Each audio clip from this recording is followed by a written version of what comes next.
Hello everyone, welcome to Focus Education Center. I am Emu Priya here. இன்னைக்கு நம்ம கிளாஸ்ல 10th கிரேட்ல இருக்க first chapter chemical reaction and equation பார்க்க போறோம். So first டைட்டிலுக்கான meaning என்னன்னு நம்ம பார்த்துடலாம். ஸோ ரியாக்ஷன் அப்படின்னா ஏதோ ஒரு ரெண்டு ப்ராடக்ட் சேர்ந்து நம்மளுக்கு நியூவா ஒரு ப்ராடக்ட் கொடுக்குறாங்க அப்படின்னா அது ரியாக்ஷன் சொல்லலாம். ஃபார் எக்ஸாம்பிள் நம்ம எல்லாருமே என்ன குடிச்சிருப்போம் அப்படின்னா லெமன் ஜூஸ் குடிச்சிருப்போமா. ஸோ லெமன் ஜூஸ்ல என்னென்ன இருக்கும்? லெமன் கூட நம்ம என்ன ஆட் பண்ணுவோம்? Water plus salt, sugar. So இப்போ இந்த மூணு ப்ராடக்ட் வேறு வேறு ப்ராடக்ட். லெமன் ஒரு ப்ராடக்ட், வாட்டர், சுகர், இந்த மாதிரி ரெண்டு மூணு ப்ராடக்ட், மோர் தென் டூ ப்ராடக்ட்ஸ் கம்பைன் ஆகி நம்மளுக்கு ஒரு நியூ ப்ராடக்ட் கொடுப்பாங்க. ஸோ இதுவும் நம்ம என்னன்னு சொல்லுவோம்னா ரியாக்ஷன் சொல்லுவோம்.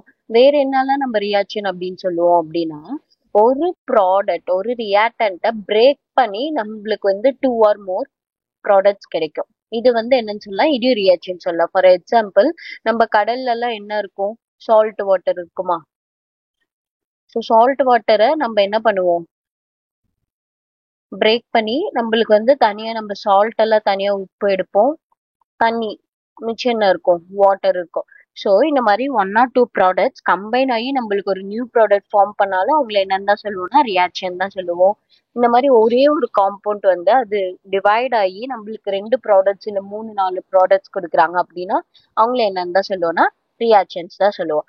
ஸோ நம்ம சரௌண்டிங்ல நிறைய ரியாக்ஷன்ஸ் ஹேப்பன் ஆகிட்டே தான் இருக்கு. நம்ம பாடிக்குள்ளேயும் நிறைய ரியாக்ஷன்ஸ் நடக்குது, வெளியிலயும் நிறைய ரியாக்ஷன்ஸ் நடக்குது. ஸோ இந்த ப்ராசஸை ஒரு ஈக்குவேஷன் ஃபார்ம்ல நம்ம என்ன பண்ணுவோம்னா ரீப்ரெசென்ட் பண்ணுவோம். இதுதான் கெமிக்கல் ரியாக்ஷன் அண்ட் ஈக்குவேஷன்ஸ். இந்த மாதிரி நடக்கிற ரியாக்ஷன். இப்போ லெமன் ஜூஸ் வந்து lemon plus water plus sugar add பண்ணாதான் நம்மளுக்கு லெமன் ஜூஸ் கிடைக்கும். இது ரியாக்ஷன். இதை வந்து நான் ஈக்குவேஷன் ஃபார்ம்ல ரீப்ரெசென்ட் பண்ணனா அதுதான் ஈக்குவேஷன்ஸ்.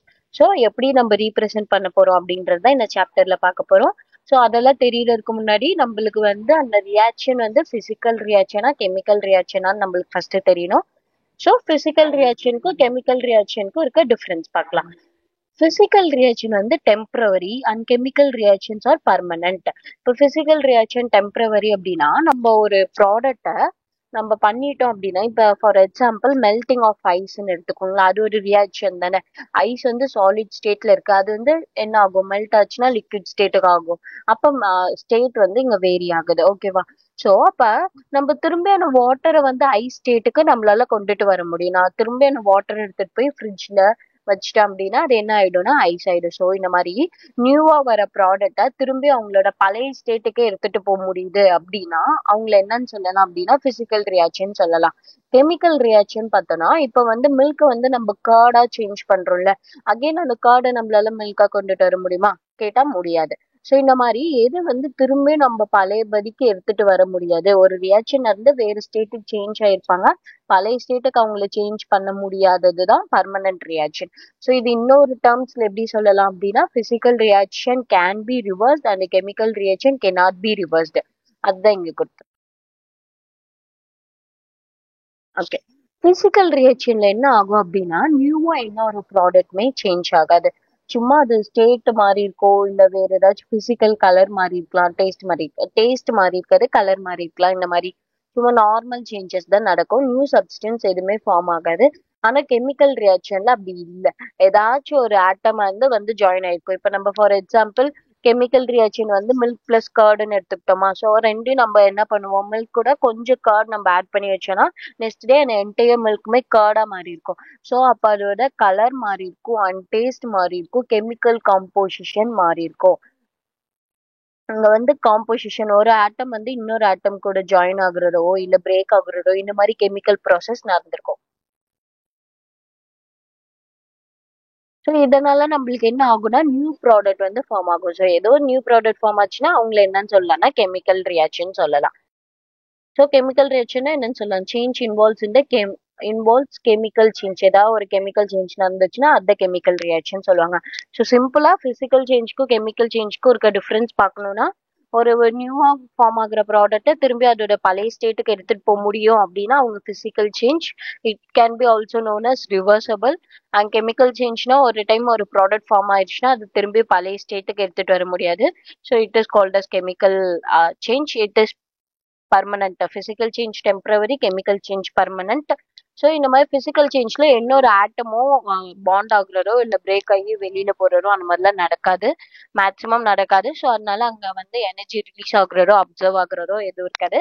பட் கெமிக்கல் சேஞ்ச்ல ஒரு ஆட்டம் இன்னொரு ஆட்டம் கம்பைன் ஆகி நியூ ப்ராடக்ட் ஃபார்ம் பண்ணுவாங்க. ஸோ அப்ப வந்து ஒன்னு எனர்ஜி வந்து வெளியில போவாங்க, இல்லைன்னா எனர்ஜி வந்து உள்ளார போவாங்க. இப்போ ஒரு ஆட்டம் கூட இன்னொரு ஆட்டம் வந்து ஜாயின் ஆகுறாங்க அப்படின்னா அவங்க என்ன பண்ணுவாங்கன்னா அப்சர்வ் எனர்ஜி, அவங்க எனர்ஜி வந்து அப்சர்வ் பண்ணிக்குவாங்க. இதே ஒரு ஆட்டம் வந்து பிரேக் ஆகி ரெண்டா நம்மளுக்கு டிவைட் ஆகுறாங்க அப்படின்னா அவங்க என்ன பண்ணுவாங்கன்னா ரிலீஸ் எனர்ஜி. அந்த டைம் என்ன ஆகும் அப்படின்னா எனர்ஜி வந்து ரிலீஸ் ஆகும்.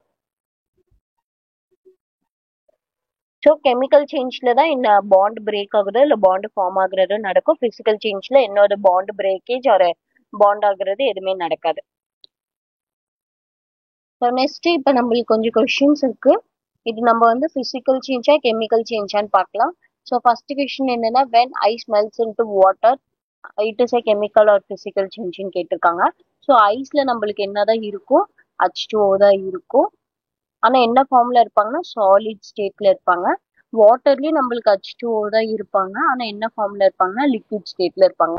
ஸோ நம்ம என்ன பண்ணலாம், வர ப்ராடக்ட் நியூவா ஃபார்ம் ஆன ப்ராடக்ட் திரும்பி பழைய ஸ்டேட்டுக்கு கொண்டுட்டு போக முடியுமான்னு பாருங்க. அப்படி போக முடிஞ்சுச்சுன்னா அது பிசிக்கல் ஸ்டேட். ஸோ இப்போ ஐஸ் வந்து வாட்டரா மெல்ட் ஆயிடுச்சு, என்னால வாட்டர் வந்து அகைன் ஐஸா என்னால கொண்டுட்டு போக முடியும். நான் ஃப்ரிட்ஜ்ல வச்சுட்டேன் அப்படின்னா வாட்டர் வந்து என்ன ஆயிடும்னா திரும்பி ஐஸ் ஆயிடும். ஸோ இதை என்ன நம்ம சொல்லலாம், பிசிக்கல் சேஞ்ச். ஏன்னா வர ப்ராடக்ட்டை நான் திரும்பியும் பழைய ப்ராடக்ட்டுக்கே மாத்திட்டேன், இட் இஸ் ரிவர்சபிள், அதனால பிசிக்கல் சேஞ்சுன்னு சொல்லலாம்.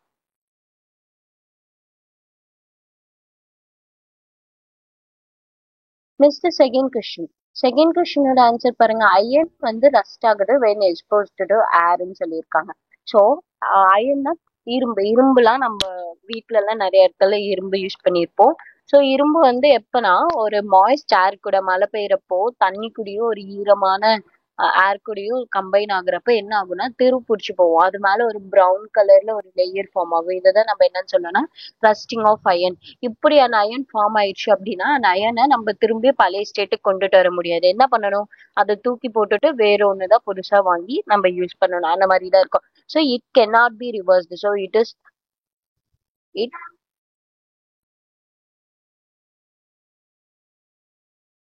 cannot be reversed. இது என்னன்னு சொல்லுவோம் அப்படின்னா chemical reaction.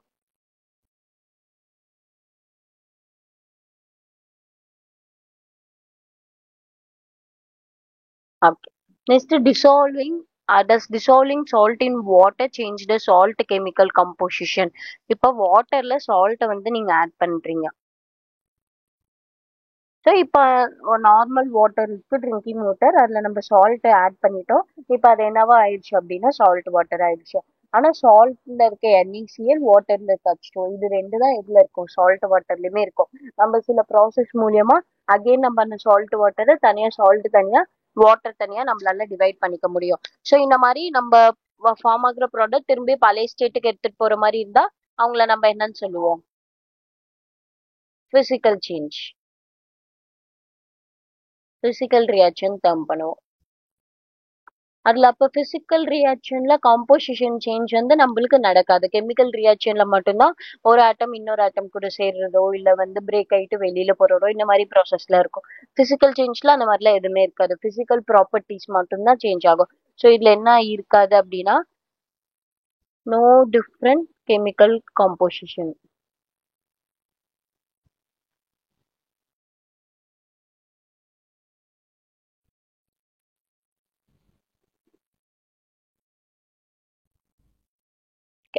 Next fourth question. When milk shows its physical or chemical reaction அப்படின்னு சொல்லிட்டு கேட்டிருக்காங்க. இது வந்து நம்மளுக்கு காம்போசிஷன் வந்து அந்த இடத்துல சேஞ்ச் ஆகுது. அதனால தான் நம்மளுக்கு என்ன மாறுது அப்படின்னா டேஸ்ட் மாறுது. டேஸ்ட்ன்றது வந்து பிசிக்கல் ப்ராப்பர்ட்டி கிடையாது, அது வந்து கெமிக்கல் ப்ராப்பர்ட்டி. ஸோ இங்க வந்து டேஸ்ட் நம்மளுக்கு சேஞ்ச் ஆகுறதுனால இதை நம்ம என்னன்னு சொல்லுவோம் அப்படின்னா கெமிக்கல் ரியாக்ஷன் டர்ம் பண்ணுவோம். Next, fifth question. Is the boiling of water a chemical or physical process அப்படின்னு கேட்டிருக்காங்க. ஸோ இப்போ நம்ம வந்து வாட்டர் என்ன பண்றோம், பாயில் பண்றோம். இப்போ ஒரு வெசில் எடுத்துட்டு அது மேல ஒரு பிளேட் போட்டு நீங்க மூடி வச்சுட்டு உள்ளார தண்ணி, இப்போ ஒரு வெசில்ல தண்ணி ஃபில் பண்ணிட்டு ஒரு பிளேட் போட்டு மூடி வச்சுட்டீங்க. மூடி வச்சுட்டு அது என்ன பண்றீங்க அப்படின்னா ஸ்டவ்ல வச்சு நீங்க ஹீட் பண்றீங்க. ஸோ கொஞ்ச நேரம் ஹீட் பண்ணப்போ என்ன ஆகும், கொஞ்சம் நேரம் கழிச்சு வாட்டர் வந்து பாயில் ஆக ஆரம்பிச்சும். பாயில் ஆனதுக்கப்புறம் அது எவாப்ரேட் ஆகி கொஞ்சம் வாட்டர் ட்ராப்லெட்ஸ்ல அந்த பிளேட் மேல இருக்கும். ஸோ நீங்க வந்து ஹீட் ஆஃப் பண்ணிட்டீங்க. இப்போ ஹீட் கொடுக்கறது நீங்க ஸ்டாப் பண்ணிட்டீங்க அப்படின்னா அந்த வாட்டர்ல திரும்பி என்ன ஆயிடும், அந்த வாட்டர் வேப்பர்ல கண்டென்ஸ் ஆகி திரும்பி லிக்விட் ஸ்டேட்டுக்கே மாறிடுவாங்க. ஸோ அந்த மாதிரி நம்ம அந்த டிராப்லெட்ஸ் அந்த கேஷியஸ் ஸ்டேட்டுக்கு போனவங்கள திரும்பி நம்ம லிக்விட் ஸ்டேட்டுக்கு கொண்டுட்டு வர முடியுது. ஸோ நியூ ப்ராடக்ட் மூலியமா நம்மளோட பழைய ப்ராடக்ட் நம்மளால ரிவர்ஸ் பண்ண முடியுது. So it is termed as physical process. So physical chemical என்ன டிஃபரன்ஸ் அப்படின்னா, பிசிக்கல் வந்து டெம்பரவரி, கெமிக்கல் வந்து பர்மனன்ட். பிசிக்கல் ரிவர்ஸ்டு பழைய ஸ்டேட்டுக்கு நம்மளால கொண்டுட்டு போக முடியும், கெமிக்கல் ப்ராசஸை கொண்டுட்டு போக முடியாது. பிசிக்கல் ரியாக்ஷன்ல நியூ ப்ராடக்ட் எதுவுமே ஃபார்ம் ஆகாது, கெமிக்கல் ரியாக்ஷன்ல நியூ ப்ராடக்ட் ஃபார்ம் ஆவாங்க. ஸோ வந்து நியூ ப்ராடக்ட் ஃபார்ம் ஆகுறப்போ அங்க வந்து ஆட்டமோட அப்சர்வேஷன், ரெண்டு ஆட்டம் சேர்றதோ இல்ல டிவைட் ஆகுறதோ இருக்கும். அதனால வந்து ஹீட் ப்ரொடியூஸ் ஆகலாம், இல்லைன்னா அப்சர்வ் ஆகலாம். பிசிக்கல் ப்ராசஸ்ல நியூ ப்ராடக்ட் எதுவுமே ஃபார்ம் ஆகாதனால அங்க ஹீட் வந்து அப்சர்வும் ஆகாது, ரிலீஸும் ஆகாது. ஸோ இந்த ஃபோர் டிஃபரன்ஸ் தான் major difference between physical and chemical reactions. So next இப்போ நம்ம கெமிக்கல் ஈக்குவேஷன்ஸ்னா என்னன்னு பார்க்க போறோம். இவ்வளவு நேரம் ரியாக்ஷன்ஸ்னா என்னன்னு பார்த்தோம். இப்போ என்ன பார்க்க போறோம்னா கெமிக்கல் ஈக்குவேஷன்ஸ் பார்க்குறோம். இப்போ ஒண்ணுமே இல்லை, அந்த ரியாக்ஷன் நடந்ததை வந்து ஒரு ஈக்குவேஷன் ஃபார்ம்ல நம்ம ரீப்ரசென்ட் பண்றோம். நம்ம மேத்ஸ்ல எல்லாம் நிறைய ஈக்குவேஷன்ஸ் பார்த்திருப்போம்ல, அந்த மாதிரி இதை வந்து ஈக்குவேஷன் ஃபார்ம்ல நம்ம ரீப்ரசென்ட் பண்ண போறோம் கெமிக்கல் ரியாக்ஷன்ஸ். ஸோ இதுதான் என்னன்னு சொல்லுவோம்னா கெமிக்கல் ஈக்குவேஷன் சொல்லியிருப்பாங்க. இதுல வந்து ரியாக்டன்ட்னு சொல்லுவாங்க. இந்த லெஃப்ட் ஹேண்ட் சைடு, ரெண்டு சைடு உங்களுக்கு தெரியணும், left hand side and right hand side. Left hand சைட்ல யார் இருப்பாங்க அப்படின்னா ரியாக்டன்ஸ் இருப்பாங்க. ரைட் ஹேண்ட் சைட்ல யார் இருப்பாங்க அப்படின்னா ப்ராடக்ட்ஸ். ரியாக்டன்ஸ் ப்ராடக்ட்ஸ் அப்படின்னா என்னன்னு கேட்டீங்க அப்படின்னா, ரியாக்டன்ஸ்னா இனிஷியலா இருக்கவங்க எல்லாம் தான் ரியாக்டன்ஸ். அதை வச்சு நம்ம நியூவா ஒரு கெமிக்கல் ரியாக்ஷன்ல இருந்து நியூவா நம்மளுக்கு ஒரு ப்ராடக்ட் ஃபார்ம் ஆகுறது, அதுதான் என்னன்னு சொல்லணும்னா ஃபைனல் அவுட்புட். அதை வந்து நம்ம ப்ராடக்ட்னு சொல்லுவோம். இனிஷியலா நம்ம யூஸ் பண்ற ரா மெட்டீரியல்ஸ் எல்லாம் ரியாக்டன்ஸ் சொல்லுவோம். ஃபைனல் ப்ராடக்ட்லாம், ஃபைனல் அவுட்புட் வந்து நம்ம ப்ராடக்ட்ஸ்னு சொல்லுவோம். ஸோ ரியாக்டன்ஸ் வந்து எப்பயுமே லெஃப்ட் ஹேண்ட் சைடில் ரீப்ரசென்ட் பண்ணணும், ப்ராடக்ட்ஸ் வந்து ரைட் ஹேண்ட் சைடில் ரீப்ரசென்ட் பண்ணணும். இவங்க ரெண்டு பேர்ட்டையும் டிஃப்ரென்ஷியேட் பண்றதுக்காக நடுவில் நம்ம என்ன யூஸ் பண்ணுவோம் அப்படின்னா ஏரோ மார்க். ஏரோ மார்க் மூலியமா நம்ம ரீப்ரசென்ட் பண்ணுவோம். ஸோ இங்க வந்து வேர்ட் ஈக்குவேஷன், அதாவது அதோட ஃபுல் நேம் எழுதி நம்மளுக்கு ரீப்ரசென்ட் பண்ணியிருக்காங்க. இங்க கெமிக்கல் ஈக்குவேஷன், அதோட கெமிக்கல் சிம்பிள் யூஸ் பண்ணியிருக்காங்க. Magnesium M G, oxygen O, magnesium oxide M G O. இப்பதான் ஒரு கெமிக்கல் ஈக்குவேஷனை நம்ம ரீப்ரசென்ட் பண்ணணும். ரியாக்டன்ட் லெஃப்ட் ஹேண்ட் சைடு இருப்பாங்க, ப்ராடக்ட் வந்து ரைட் ஹேண்ட் சைடு இருப்பாங்க. ரெண்டு பேத்துக்கும் நடுவுல என்ன இருக்கும் அப்படின்னா ஒரே ஏரோ மார்க் இருக்கும். ஸோ இப்போ நம்ம இந்த ரியாக்ஷனை வந்து பேலன்ஸ் பண்ணணும், கரெக்டா நம்மளுக்கு எழுத தெரியணும். பேலன்ஸ் பண்ண எதுக்காக நம்ம பேலன்ஸ் பண்றோம் அப்படின்னா தான், அப்படி கேட்டிங்கன்னா அப்பதான் ஒரு ஆட்டம் வந்து எத்தனை இருக்கும்னு நம்மளுக்கு தெரியணும். மெக்னீஷியம் வந்து இப்போ இந்த கெமிக்கல் ரியாக்ஷன்ல ஒரு மெக்னீஷியம் மட்டும் வேணுமா, இல்ல ரெண்டு மெக்னீஷியம் வேணுமா, இல்ல மூணு வேணுமா, எத்தனை வேணும்ன்றது நம்மளுக்கு தெரியாது. ஸோ அதோட ஈக்குவேஷனை வச்சுதான் நம்மளால கண்டுபிடிக்க முடியும். ஸோ இங்க ரியாக்டன்ட்ல மெக்னீஷியம் ஒன்னு இருக்கு, இங்கேயும் வந்து மெக்னீஷியம் ஒன்னு இருக்கு. ஆனா இங்க பாருங்களேன், ஆக்சிஜன் வந்து ரெண்டு இருக்கு, ஆனா இங்க என்னதான் இருக்கு, ஒண்ணுதான் இருக்கு. எம்ஜிஓவா இவங்க மாறிட்டாங்க, மெக்னீஷியம் ஆக்சைடா மாறிட்டாங்க. ஸோ இந்த மாதிரி நம்ம என்ன பண்ணணும்னா ஈக்குவேஷனை பேலன்ஸ் பண்ண தெரியணும், கரெக்ட் ஃபார்ம்ல நம்ம எழுத தெரியணும். அப்ப இங்க இருக்க ரியாக்ஷன் என்னன்னா பேலன்ஸ்டா இல்ல, இவங்க வந்து பேலன்ஸ்டா இல்ல. ஸோ இவங்கள இருந்து நம்ம இப்ப பேலன்ஸ்டா சேஞ்ச் பண்ணுவோமா,